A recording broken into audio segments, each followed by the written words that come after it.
Merci de rester fidèle au programme de la TSTV. Il est 20h, c'est l'heure du journal. Tout de suite, les titres. Les jeunes libéraux ont organisé une journée de 7-7 ce samedi 4 mars. Une belle activité pour rendre propre la permanence et ainsi se préparer pour le Sargal dédié aux femmes libérales qui aura lieu le 8 mars à l'occasion de la journée de la femme. Le meilleur enseignant d'Afrique de l'Ouest en 2021, le professeur Hassan Ndiaye, a pris part à la cérémonie de dédicace des 3 livres du jeune écrivain Cheikh Mbacké Faye ce 4 mars 2023 au théâtre de Verdure de Mbacké. Dans le cadre de sa politique pour faire de Thiès une ville lumière, Dr Babacar Diop a bouclé ce vendredi 3 mars 2023 la dernière phase du programme Thiès Ville Lumière. Afin d'améliorer la mise en œuvre de la loi sénégalaise sur le droit d'accès à l'information, la Convention des jeunes reporters du Sénégal, en collaboration avec la Fondation Friedrich Ebert, a organisé un atelier de 2 jours les 4 et 5 mars à l'intention des journalistes de la zone centre qui regroupe les régions de Kaolack, Fatick et Diourbel. La page internationale et la page sportive mettront un terme à cette édition. C'est la fin des titres. Reste avec nous, le développement c'est dans quelques instants. mbokk yi juróom-ñetti waxtu moo jot waxtu yu ñeent xibaaru mbarax yi ci kàllaamay Kocc li gën a fës ñu dooree ko ak ponk yi muy ndaw libéraux yi nga xam ni amaloon nañ ab bésub sesetal waaye it jaareele nañ ci def li nga xam ni moo di ab appel politique ngir teeru Karim Meïssa Wade mi nekk seen candidat wax ci leneen lu ñeel cérémonie dédicace bu ñetti livre yi ki ko bind nag di ab jeune écrivain di wuyoo ci turu Cheikh Mbacké Faye daan ci ànd ak Medoune Diaw ci ay leeral leneen lu ñeel fii ci Thiès ak programme Thiès Ville Lumière ki di docteur Babacar Diop daal dina ko tënk ni ki aljuma bi ñu génn ñu daal di ko jeexale ak lu ñeel projet de loi bu bees bi ñu tëral jagleel ko taskatu xibaar yi mu di kuréel gi ëmb jeune reporter yi nekk fii ci Sénégal en lien ak Fondation Friedrich Ebert mbokk yi ñaareelu pàcc xibaar yi day ñeel tàggat yaram ñoo andi ci ak Alphonse Gueye li gën a fës te biti réew ñoo andi ci ak Oumoul Khayri Cissé loolu mooy ponk yi gën a fës ne tuuti ñu daal di koy faram-fàccee.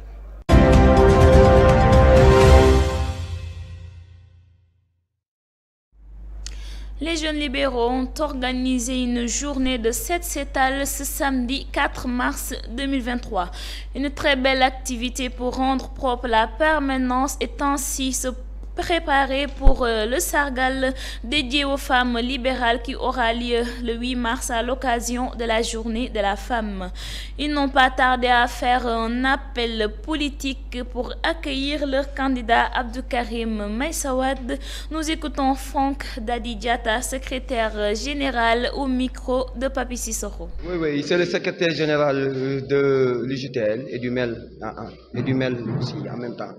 Effectivement, nous avons jugé opportun aujourd'hui d'organiser cette activité, journée d'investissement humain, environnemental, je peux dire, pour en quelque sorte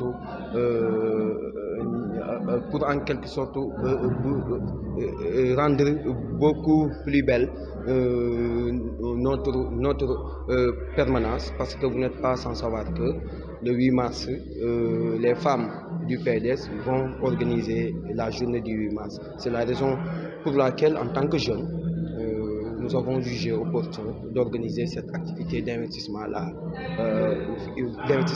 humain, pour que les femmes puissent s'épanouir ici à partir du 8 mars, et qu'à partir du 8 mars, il y aura d'autres initiatives, des activités qui seront organisées ici. Tout cela afin de préparer le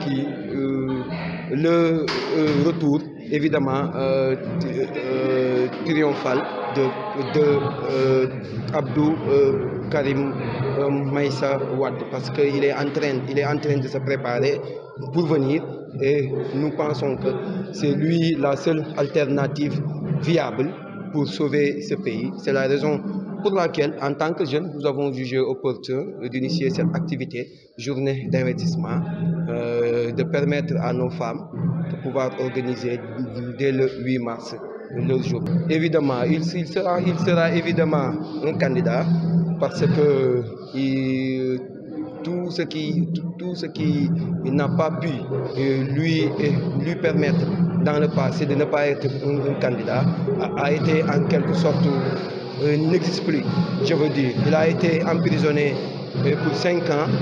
Il a déjà épuisé ces 5 ans. Donc je pense que rien ne peut lui empêcher d'être un candidat. Et il sera le candidat de la réconciliation. Parce que nous sommes de ceux qui pensent que le pays est un peu divisé. Il nous faut un candidat comme le candidat du PDS pour pouvoir réconcilier ce pays. Et nous pensons que du point de vue de tout ce qu'il peut faire, vous n'êtes pas sans savoir que tout ce qu'il y a eu comme bilan sous la magistère du PDS, et c'est lui. Donc nous pensons que c'est lui seul qui peut faire émerger ce pays. Oui, le message est le suivant. C'est de s'engager, c'est de s'organiser, et c'est de procéder à la massification, c'est de monter des secteurs pour tous les jeunes afin de fidéliser les bases et Inch'Allah en 2024 de porter à la magistrature suprême notre seule alternative viable, à savoir Abdou Karim Meïssa Wade. Donc voilà le message que je lance à l'endroit des jeunes, c'est de s'engager pour que le candidat Karim Wade puisse être à la magistrature suprême. Mais en cela, il faut descendre à la base, s'activer à la base, se mobiliser à la base, réorganiser la base et monter des secteurs, Inch'Allah. Et nous sommes en train de le faire. La plupart des jeunes ont monté des secteurs. C'est le moment de les féliciter, de les encourager, j'allais dire, parce que le combat, en réalité, ne fait que commencer. mbokk yi ñu door xibaar yi ay jeunes libéraux daal dinañu amal ab bés set setal foofee ca permanence bu Ndakaar mu nekk ab activité ngir setal boobulee permanence tey daal di waajal li nga xam ni moo di sargal jigéen ñi ci 8 mars bi ñu dëgmal ci biir loolu ñoom ñooñee nag daal dinañ def ab appel politique ngir li nga xam ne moo di accueillir seen candidat bii di Abdou Karim Meïssa Wade kii di Franck Dadi Diatta nag di seen secrétaire moo daal di àddu ci micro Papa Sissoko. li waral ñu woote journée set setal bi ñu koy woowee journée d'investissement humain mooy dañu war a setal fi ñu dëkk parce que permanence PDS dañu am ay activités yu bari dañ fi am élection 2024 moom la ñuy waaj suñu candidat Abdou Karim Meïssa Wade day ñëw te amatul dara lu ko mën a empêcher mu nekk ko parce que la ko teree woon nekk candidat mooy dañ ko emprisonné woon pendant 5 ans épuisé na 5 ans yi donc amatul dara lu ko empêché moo nekk candidat et il sera candidat te Sénégal toll na foo xam ne candidat mu mel ni moom kese moo mën a jubóole réew mi parce que réew mi boo xoolee dafa xaw a divisé wu ñii ñu ngi jiiñ ñii dëmb ñii di ñee jiiñ na la dëmb ngeen baal ma ci wax bi mais nous pensons que moom kese moo mën a ñëw boole Sénégal et moom kese moo mën a suqali Sénégal vu li nga xam ne moom la fi PDS def ci magistère am ci côté infrastructure ci côté coût de la vie wàññi bi ñu ko wàññi nous pensons que PDS il faut mu ñëwaat et le candidat du PDS moom la c'est la seule alternative viable.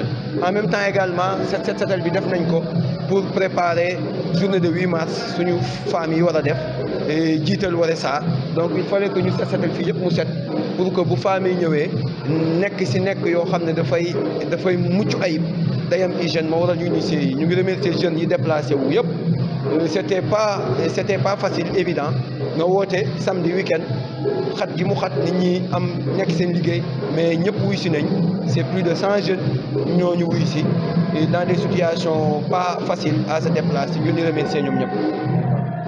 Message bi ñu lancé mooy ñu organiser wu mobiliser wu préparer ñëwu suñu candidat muy Karim Meïssa Wade il va venir et dañ ko porter à la magistrature suprême donc bépp jeune na jël le combat def ko moom combat bi nga xam ne moom moo ko moom donc ñu dem seen base yi monter secteur di remercier ñi nga xam ne ils l'ont déjà fait pour le moment donc loolu daal mooy message bi di leen wootam ci activité yëpp yu ñu war a woote et 8 mars bi ñu ngi woo jeunes yëpp parce que accueil bi ak orientation bi ñun ñoo ko yor ak sécurité bi di woo ñëpp ñu ñëw bu ko defee journée bi mën a am succès.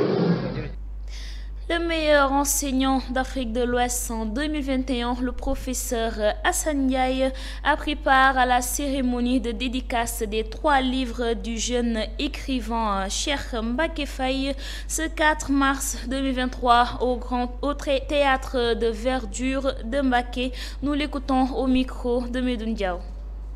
L'encre de la gratitude, Cheikh Mbacké a essayé de faire la jonction entre le spirituel et le temporel. Ça saute à l'œil. Le premier commentaire qu'on peut faire, c'est qu'il a essayé de faire cette jonction entre le spirituel incarné par Cheikh Ahmadou Bamba et le temporel incarné par Sadio Mané, et Seydou Modou Kara est à cheval entre les deux, temporel et spirituel. Non, c'est extrêmement riche. Si on fait une lecture croisée, on se rend compte que Cheikh Mbacké a de l'inspiration. Machallah. Malheureusement, on a constaté qu'aujourd'hui, les élèves ne lisent plus. Et c'est le drame du système. Nous savons que le monde, aujourd'hui, est secoué par des phénomènes nouveaux. On assiste à la perte et à la crise des valeurs. Aujourd'hui, les gens parlent d'homosexualité. Les gens parlent de mariage contre nature. Voilà des fléaux. Si nous ne réfléchissons pas trop, nous risquons d'aller tout simplement vers le gouffre. mu nekk jàngalekat bi gën a xarañ ci Afrique sowu jant ci atum 2021 professeur Assane Ndiaye nag daal dina yëkkate ay kàddu ci li nga xam ni moo di cérémonie de dédicace bu Cheikh Mbacké Faye di bindkat bu ndaw ci li nga xam ni foofee nag amaloon nañ ko foofee ca diwaanu Mbacké ci niki ñeenti fan ci weeru mars bi ñu nekk foofee ca théâtre de verdure bu Mbacké ñu daal teelu ay kàddum ci micro Medoune Diaw. L'encre de la gratitude. boo seetloo bu baax ñetti livres yi Cheikh Mbacké Faye bind da ngay xam ni mi ngi ciy jéem a boole ñaari monde yi di monde spirituel ak monde temporel boo xoolee livre bu njëkk bi mu dippee Khadim Rasoul au sommet de l'islam da ngay xam ni Cheikh Ahmadou Bamba moom monde spirituel bi moom la doon incarné. beneen livre bi di l'encre de la gratitude boobu itam da ngay seetlu ni jaajëfal na ci suñu gaynde yi seen premier trophée continental bi loolu wàllum temporel bi la.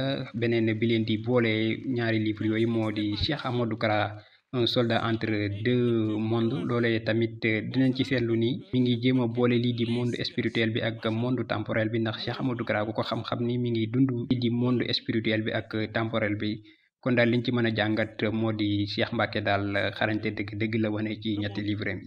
waaye nag li ñuul ci soow mi mooy élèves yi léegi dañoo nungutur li di lecture te ñu nekk ci jamono gi des valeurs ñu fiy gis affaire de homosexualité mu di borom ñaari tur yi ay acte contre nature muy jëf yoo xamante bi xelu doomu aadama mënu ko nangu te yooyu jëfin buñ ci jugul fa mu jëmee askan wi doonul li gën. Nous risquons d'aller tout simplement vers... Parlons de toute autre chose dans le cadre de sa politique pour faire de Thiès une ville lumière. Docteur Babacar Diop a bouclé ce vendredi 3 mars 2023 la dernière phase du programme Thiès Ville Lumière qui a pris fin avec la réception des lampadaires switchés au marché central de Thiès et à la cité Balabé 2. Ces propos ont été recueillis par Abdoulaye Ndiaye. Et nous venons de boucler la première phase de Thiès Ville Lumière qui nous a permis dans cette première phase d'éclairer, de mettre l'éclairage public sur l'avenue Caen, l'avenue Léopold Sédar Senghor, la promenade des Thiessois et l'avenue Aynina Fall.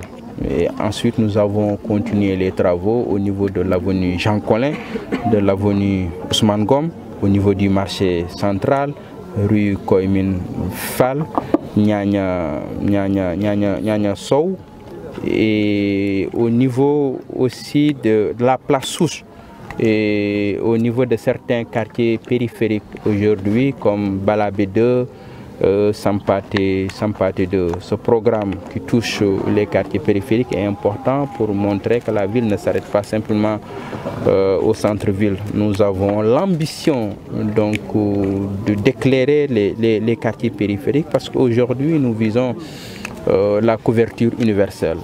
C'est pourquoi, oui, on est là pour terminer cette première phase, mais aussi pour ouvrir la deuxième phase. Nos équipes sont sur le terrain depuis une semaine pour faire l'expression des besoins.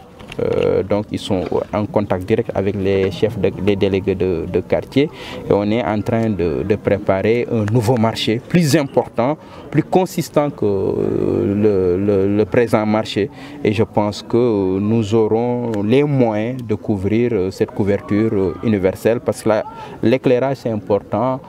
Parce qu'il participe aussi donc à la sécurité des citoyens de notre ville donc. ci ni muy doxalee politique am fii ci diwaanu Thiès muy Thiès ville lumière moom Babacar Diop nag daal dina tënk li nga xamante ne nii moo di programme bi ni ki àjjuma bi ñu génn ci noonu mu jeexalee ko ak ay lampadaires ca marché central ak it ca cité Balabé 2 ñu daal di koy ànd ci ak Abdoulaye Ndiaye ma ñu fa teewaloon. programme mu tey bi dañ doon tëj première phase éclairage bi soo xoolee bi ñu lancé première phase bi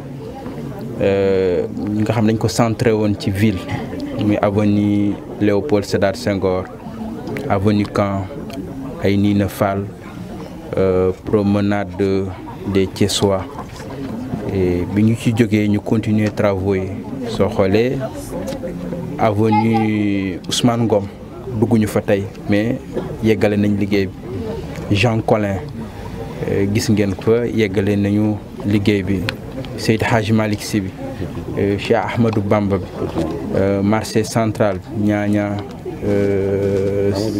Amadou ñaaña Sow bi ak koy Min Fall bi aussi gis ngeen liggéey bi nga xamante ni dugg nañ fa mais bëgg a wan ni aussi liggéey bu du yam ci simplement centre ville ñu jël quartier périphérique boo xam ne jàppoon nañ ni ñoom lu ñu mës a gis lampe comme bi suñu équipe bi ñëwee wax leen ni leen dinañ leen taalal lampe bi ñoom sax gëmuñu ko vraiment gëmuñu ko mais loolu moo tax ñu boole ci quartier bi yenn quartier périphérique yi pour tëj première phase bi ndax stock bi ñu amoon depuis 2022 ñu ngi ci doon liggéey dafa commencé jeex na sax waaye jeex na barki démb sama équipe technique yi ñu ngi ci terrain bi reprendre nañ ko au niveau aussi administratif dañuy lancer un nouveau marché bu ëpp doole marché bi nga xamante ni moom la ñu terminé pour lan maintenant dugg ci quartier populaire yi dugg ci quartier périphérique yi parce que objectif bi ñu visé mooy éclairage universel couverture universelle mooy Thiès yëpp ñu taal lampe yi parce que taal lampe dafa ànd ak cycle.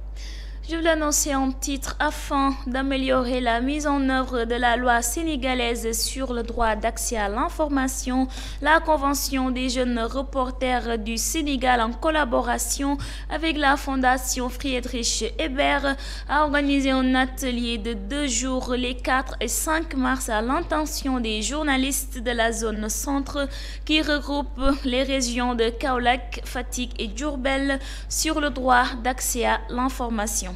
Cette activité a pour objectif de permettre aux acteurs majeurs de la presse de s'imprégner sur le projet de loi relatif à l'accès à l'information et de se positionner en force de proposition, nous dit Mingi Maram Ndiaye, président des jeunes reporters du Sénégal, au micro de Fallou Silla. Après le code de la presse, nous sommes là ce matin pour discuter de la loi sur l'accès à l'information parce que c'est un document qui est important pour toute la presse sénégalaise mais qui n'a pas encore voté par les députés à l'Assemblée nationale. Le Sénégal est considéré comme une vitrine de la démocratie en Afrique, disons dans le monde, mais malheureusement notre pays fait partie des rares nations qui ne disposent pas donc d'une loi sur l'accès à l'information. La Gambie, le Ghana, entre autres.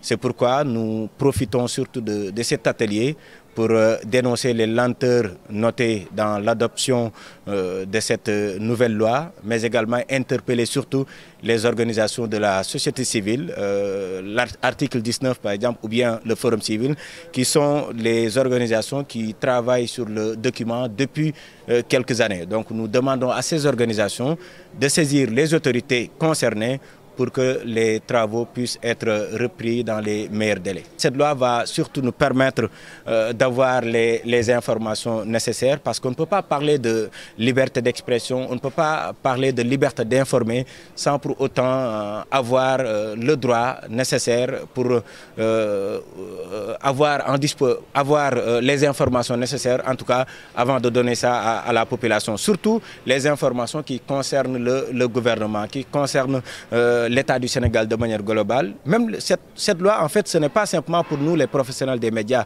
mais également c'est pour les citoyens sénégalais. Là, on parle des contrats. Avec cette loi, ça va permettre à tout le monde d'avoir accès à ces documents-là pour savoir les tenants et les aboutissants.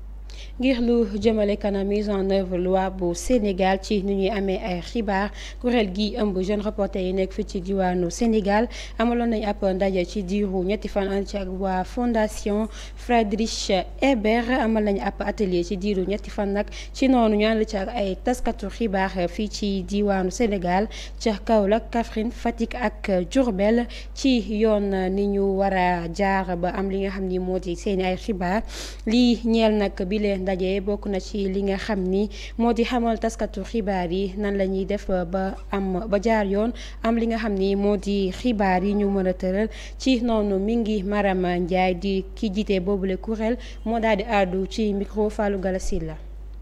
bii nag loi sur l'accès à l'information la maanaam ngir taskat xibaar bi moom mu mun a am yenn saay sañ-sañu mun a jot yenn xibaar yi parce que mënuñoo def suñu liggéey su fekkee ni dafa am ay limites su fekkee ni am na yenn xibaar yoo xam ne dañ ñu koy tere. mais gis nañ ni sooy xool ci Afrique lu ëpp ay ñaar fukki réew daal nañ koy voté mais Sénégal bokkul ci ñi nga xam ne xaatim nañ ko même Gambie di suñuy dëkkandoo voté nañ ko Ghana voté nañ ko Sénégal liggéey bu dooroon na ndaxte kilifa yi tegoon nañ ci ay jéego.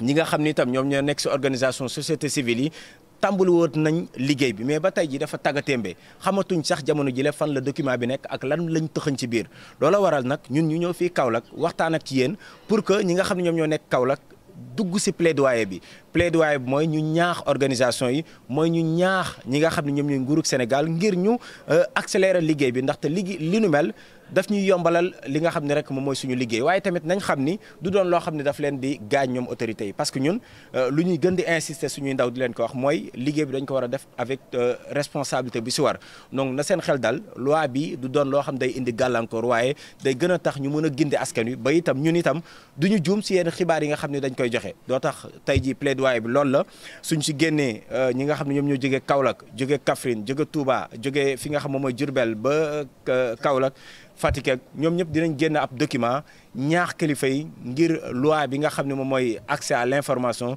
ñu daal di koy voter nu mu gën a gaawee ci Assemblée nationale.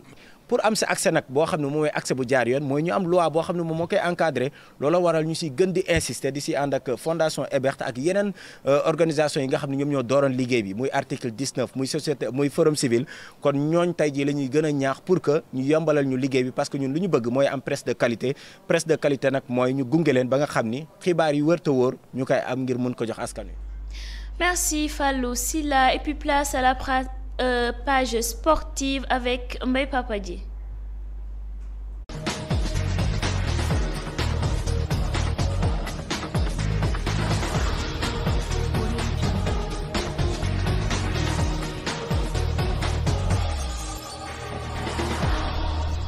Basketball avec le championnat du Sénégal chez les garçons. l'AS Thiès recevait l'AS Ville de Dakar pour le compte de la 6e journée du championnat national de première division. C'était le samedi dernier sur le parquet du Stadium Lat Dior. Dès le coup d'envoi, les deux équipes se sont bataillées dur pour essayer chacune de prendre les choses en main. Même si l'équipe de la municipalité de Dakar avait dominé un peu les débats par moment dans le deuxième quart-temps et garde l'avantage 35-26, c'est le score à la pause. Au retour des vestiaires, les poulains du coach Adama Seck ont eu des difficultés face à l'agressivité défensive des Dakarois qui avaient profité de la maladresse des Thiessois pour creuser l'écart et remportent le 3e et le dernier quart-temps sans trop forcer. Score final 66-45 pour l'équipe de Ville de Dakar.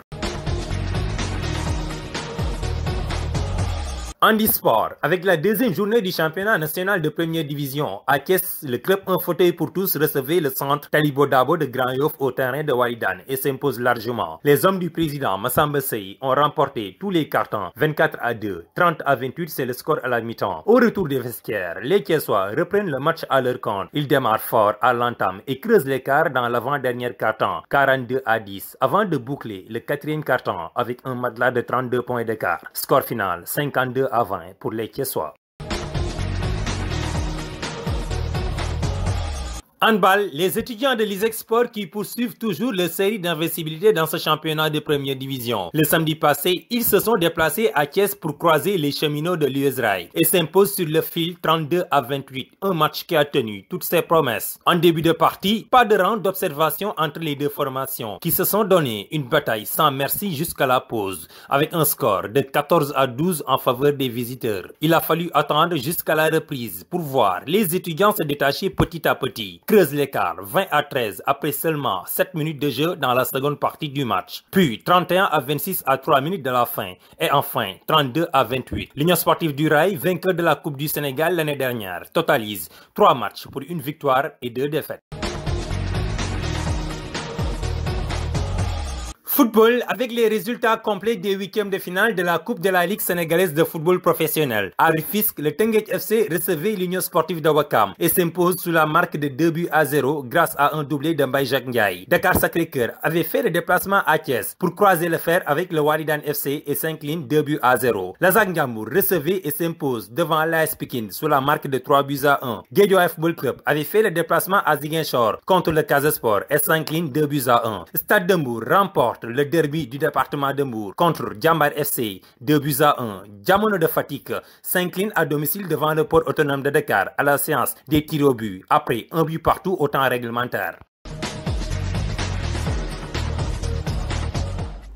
mbokk yi comme ni leen ko waxee woon ci ponk xibaar yi dañu ànd ak Mbaye Papa ji ci xibaaru tàggat yaram yi.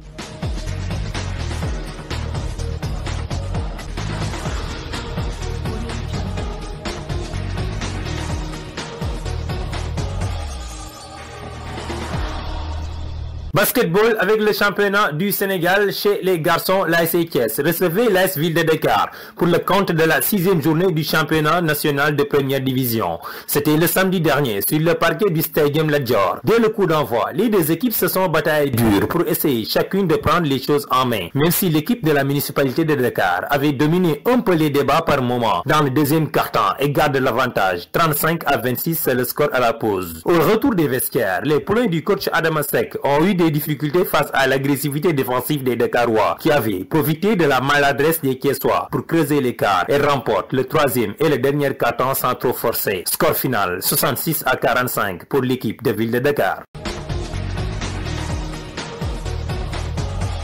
Handisport ak ñaareelu bëccëg bu championnat national fii ci Thiès équipe bu Thiès bii di un fauteuil pour tous moo doon dalal Talibou Dabo bu Grand Yoff niki gaaw gi ñu weesu ca terrain Walidane daan ko lu bari. Équipe bu président Massamba Sey bi jiitu ci carton yépp ñaar fukki poñ ak ñeent ci ñaar ci bu njëkk bi laata ñuy dem ci noppalu gi ak fanweeri poñ ci juróom-ñett. bi ñu dellu see Thiessois yi jëlaat match bi ci seen loxo daal di gën a yóbbu score bi ñeent fukki poñ ak ñaar ci fukki poñ laata ñuy jeexalee ak juróom fukki poñ ak ñaar ci ñaar fukki poñ nekk ndam lu njëkk ci ñoom waa Thiès di un fauteuil pour tous ginnaaw bi ñu ñàkkee seen jogante bu njëkk ci kanamu Mbour.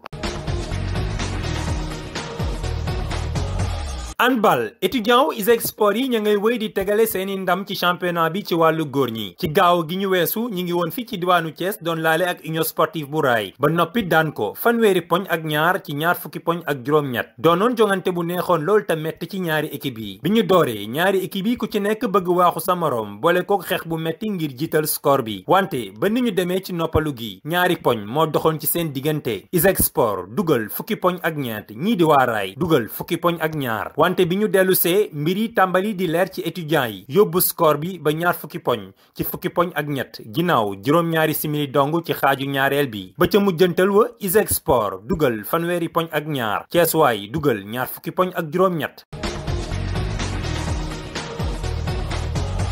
ñu wax ci football ak résultat wu 8e de finale yi coupe de la ligue sénégalaise bu football professionnel ca diwaanu Tëngéej FC moo doon dalal union sportive bu Wakam daan ko ñaari bal ci dara. fii ci diwaanu Thiès Waridaan moo dalal Dakar Sacré-Cœur daan ko ñaari bal ci dara. AS Pikine fekki woon ca Louga Azak Njambur daal di ñàkk ci kanamam ñetti bal ci dara. Casa Sport doon laale ak Guédiawaye football club ca stade Aline Sitoé Diatta daan ko ñaari bal ci benn. ca diwaanu Mbour ci derby Mbour waa bi stade de Mbour moo doon laale ak Jambar FC daal di koy daan ñaari bal ci benn ginnaaw prolongation. Jamono bu Fatick doon laale ak port autonome bu Dakar ca mujjantal ba Jamono daal di ñàkk ci kanamu port ginnaaw ci dàq dóor mbaal yi ginnaaw ba ñu témboowee benn ak benn ci temps réglementaire yi.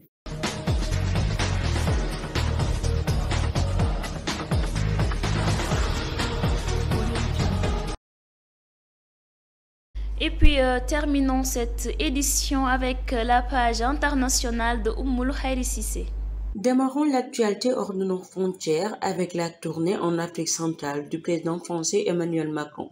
Après le retrait des troupes françaises du Burkina et du Mali, la France s'efforce, non sans difficulté, de refonder ses relations avec le continent africain.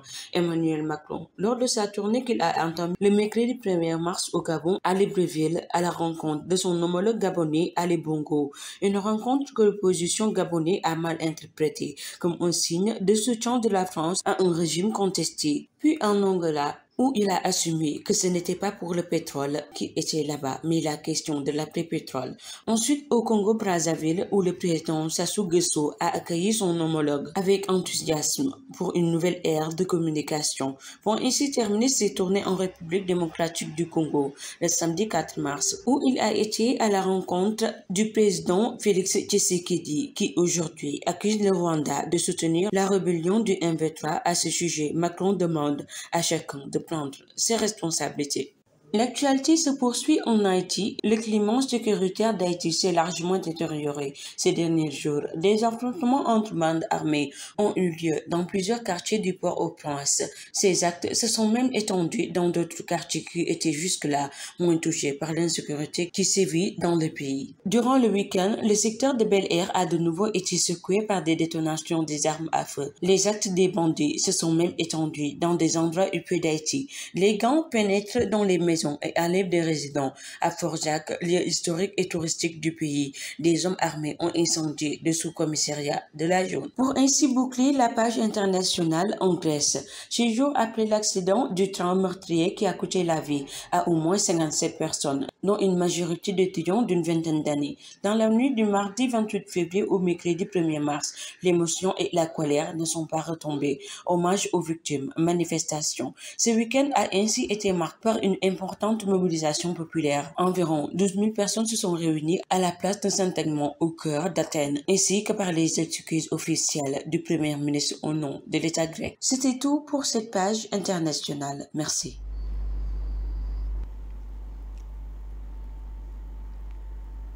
mbokk yi ba tey ñu ànd ak Oumoul Khairi Cissé ca la gën a fës ca biti réew. xibaari bitim réew yi dinañ ko dooree ak tukki nemmeeku bu njiitu réew mu France Emmanuel Macron ci continent africain bi ginnaaw bi nga xamee ni réew mu Burkina ak Mali dañoo daal di dàq l'armée bu France ca seeni suuf mu mel ni nag jamono ji France day góorgóorlu wala sax di def ay jéego ngir nag digganteem ak continent africain bi jaar yoon. ci tukki nemmeeku boobee nga xam ne daf ko dooroon bésub àllarba benn fan ci weeru mars ca Gabon daal di fay daje ak njiitu réew mu Ali Bongo ngir nag sekk waxtaan waaye nag loolee opposition ba rafetlu wuñ ko benn yoon rawatina sax bi nga xam ñu ngi waajal ay élections présidentielles mu daal di ci toptal réew mu Angola te réew moom mi nga xam ne nag pétrole ba dafa daal di baawaan moom njiitu réew mu France di yëkkati ay kàddu rek di xamle ne du benn yoon lii di pétrole moo ko yóbbu ca réew moomee ba mu fa jógee nag daal di nay jubali ca Congo Brazzaville daal di gisante ak mu daal di koy dalal ak loxo yu yaatu lool ngir nag gën a sekk waxtaan diggante Congo Brazzaville ak réew mu France. ci loolee la jeexalee boobay tukki nemmeeku ci république démocratique bu Congo bésub samedi ñeenti fan ci weeru mars ginnaaw toog ak sekk waxtaan ak Félix Tshisekedi njiitu réew ma moom nag ñuy tuumal waa Rwanda ni rek dañuy jàppale ñi nga xam ne ñoo nag rebelle yu M23.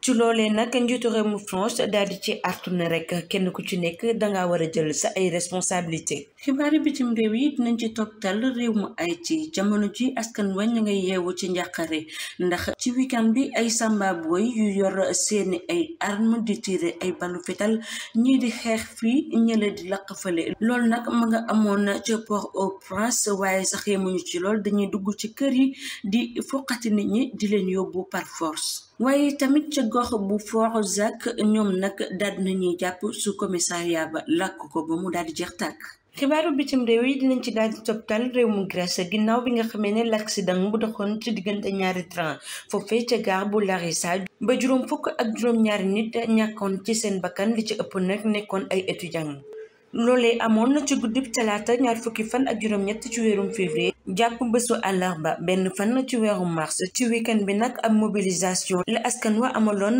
ca place bu Sant'Anna nekk ca gox bu Athènes ci loolee sax la njiitu jëwriñ ji daal di yëkkati ay kàddu rek di jéggalu bu baax a baax ci turu gouvernement bi yëpp mbokk yi ñu ngi leen di jaajëfal loolee lañ taataanoon ci xibaar bitim réew jërë ngeen jëf.